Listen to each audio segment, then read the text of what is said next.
할렐루야. 사랑하는 대강의 가족 여러분, 오늘 하루도 하나님의 말씀과 동행하는 삶이 되길 소망합니다. 오늘 함께 나눌 하나님의 말씀은 로마서 1장 2절에서 4절 말씀입니다. 이 복음은 하나님이 선지자들을 통하여 그의 아들에 관하여 성경에 미리 약속하신 것이라. 그의 아들에 관하여 말하면 육신으로는 다윗의 혈통에서 나셨고 성결의 영혼으로는 죽은 자들 가운데서 부활하사 능력으로 하나님의 아들로 선포되셨으니 곧 우리 주 예수 그리스도시니라. 아멘. 복음이라고 하는 말의 한자어는 복복자의 소리음자를 합한 것입니다. 그래서 한자 그대로를 번역하면 복된 소식, 기쁜 소식을 뜻합니다. 이 말대로 복음은 복된 소식, 기쁨의 소식입니다. 이 기쁨의 소식을 듣는 자마다 구원을 주기 때문에 기쁨의 소식입니다. 그리고 우리가 춤추며 뛰어야 하는 정말 기쁘고 복된 소식입니다. 그러나 기독교에서 말하는 복음은 단순히 복된 소리의 차원을 넘어서 인간을 죄에서 구원하는 예수 그리스도의 대속을 의미합니다. 그래서 복음을 듣고 예수 그리스도를 믿는 사람은 멸망을 당하지 않고 다 살게 되는 것입니다. 구원을 받게 되는 것입니다. 영원한 천국의 삶을 살게 되는 것입니다. 그런 의미에서 인간 최대의 복은 죄에서 구원받는 것입니다. 세상이 온갖 귀한 것들을 다 소유하고 권력을 누리며 명예와 부를 누린다고 해도 죄에서 구원을 받지 못하면 그는 가장 불쌍하고 어리석은 사람입니다. 그런데 본문 2절에 보면 이 복음은 하나님이 선지자들을 통하여 그의 아들에 관하여 성경에 미리 약속하신 것이라고 했습니다.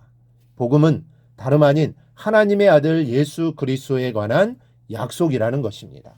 그리고 그 약속은 성경에 미리 약속되어 있다는 겁니다. 그래서 예수 그리스도를 알기 위해서는 성경을 읽어야 하는 것입니다. 성경이 예수님이 누구인지 가장 정확하게 알려주고 있기 때문입니다. 그러면 복음 그 자체이신 예수 그리스도는 어떤 분입니까? 첫째는 육신으로는 다윗의 혈통입니다. 3절은 예수 그리스도가 다윗의 혈통에서 태어났다고 말씀합니다. 그의 아들에 관하여 말하면 육신으로는 다윗의 혈통에서 나셨고, 이것은 예수님의 인성을 나타내는 말입니다. 그리스도께서 다윗의 후손으로 오신다는 사실은 이미 구약에서 나단의 신탁을 통해 알려져 있는데, 사무엘의 7장 12절을 보면 하나님은 나단을 통하여 다윗에게 이렇게 말씀합니다. 내 수완이 차서 내 조상들과 함께 누울 때에 내가 내 몸에서 날 내 씨를 내 뒤에 세워 그의 나라를 견고하게 하리라. 이 말씀에서 내 씨는 두 가지의 의미를 갖습니다. 하나는 다윗의 아들 솔로몬을 의미합니다. 즉 솔로몬을 통해 그의 나라를 견고하게 하신다는 뜻입니다. 그리고 그의 후손들을 통하여 그의 나라를 또 견고하게 하신다는 뜻입니다. 그리고 다른 하나는 다윗의 후손으로 오실 예수 그리스도를 의미합니다. 아직 예수 그리스도께서 오시지 않았지만 다윗에게 약속하신 것이고, 그리고 예수 그리스도를 통해 하나님의 나라를 세우시겠다는 말씀입니다. 그런데 하나님께서 예수 그리스도를 다윗의 혈통으로 나게 하신 이유가 무엇입니까? 그것은 예수 그리스도가 역사적인 인물이 되게 하기 위해서입니다.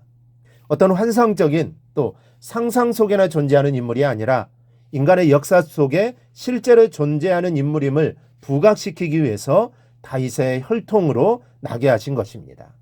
그러나 다윗의 혈통으로 태어났다고 해서 예수 그리스도를 인간으로 생각해서는 안 됩니다. 불교의 석가처럼 그저 평범한 인간이 돌을 닦아서 특별한 존재가 된 것이 아니라는 말입니다. 인간의 몸을 입고 다윗의 혈통을 통하여 세상에 오신 것은 인간으로서 인간의 죄값을 온전히 치르기 위해서요. 그리스도의 나심이 역사적인 실제 사건이었음을 확실히 부각시키기 위한 하나님의 계획인 것입니다. 둘째로 예수님은 죽음에서 부활하신 하나님의 아들이십니다. 4절입니다. 성결의 영으로는 죽은 자들 가운데서 부활하사 능력으로 하나님의 아들로 선포되셨으니 곧 우리 주 예수 그리스도시니라. 예수님은 십자가에서 죽으시고 그 죽음에서 부활하여 능력으로 하나님의 아들이 되셨다라는 말씀입니다. 인간은 죽지 않은 사람이 없고 죽지 않을 사람이 없습니다. 또 한 번 죽은 자는 그것으로 끝입니다. 다시 살아나지 못합니다. 물론 특별한 예외가 있어서 다시 살아났던 사람도 있기는 합니다. 예수님이 살려주신 나사로, 엘리사가 다시 살린 수넴 여인의 아들, 베드로가 다시 살린 도르가 등이 그 외에 해당하는 사람들입니다. 또한 오늘날도 죽었다가 또 다시 살아났다는 사람들이 있습니다. 그러나 중요한 것은 그들 모두는 다시 죽어야 하는 인생이라는 사실입니다. 인간은 결코 죽음을 피할 수 없습니다. 그러나 예수님의 부활은 근본적으로 다릅니다. 예수님의 부활은 영원한 부활이요, 다시는 죽음이 없는 완전한 부활이었습니다. 그리고 이것은 예수님의 신성을 입증하는 사건입니다. 여러분, 역사상 예수의 인성과 신성을 동시에 받아들이지 못하는 관계로 많은 논쟁이 있었고 또 많은 이단들이 생겨났습니다. 그러나 오늘 본문만 해도 예수님의 정체를 신성과 인성으로 밝히고 있습니다. 예수님은 다윗의 혈통으로 나신 하나님의 아들이라는 것입니다. 이 사실을 믿으시기를 바랍니다. 여러분들의 이해를 구하는 것이 아닙니다. 무조건 믿는 믿음을 구하는 것입니다. 다윗의 자손이요, 죽음에서 부활하신 하나님의 아들이신 이 두 가지 사실을 믿어야 그것이 예수를 믿는 것이요, 예수를 그리스도로 믿는 것입니다. 그리고 그것이 복음을 통하여 하나님이 인간에게 말씀하시고자 하는 복음의 핵심입니다. 오늘 바울은 바로 이 두 가지를 우리에게 말하고 있습니다. 오늘 말씀을 통해 주님은 다윗의 자손이요, 죽음에서 부활하신 하나님의 아들이심을 믿으시기를 바랍니다. 그리고 그 예수님을 전하는 삶이 되길 주님의 이름으로 축원합니다. 오늘 묵상한 말씀을 굳게 잡고 삶으로 실천하며 살아내는 대강의 모든 성도들이 되기를 축복합니다.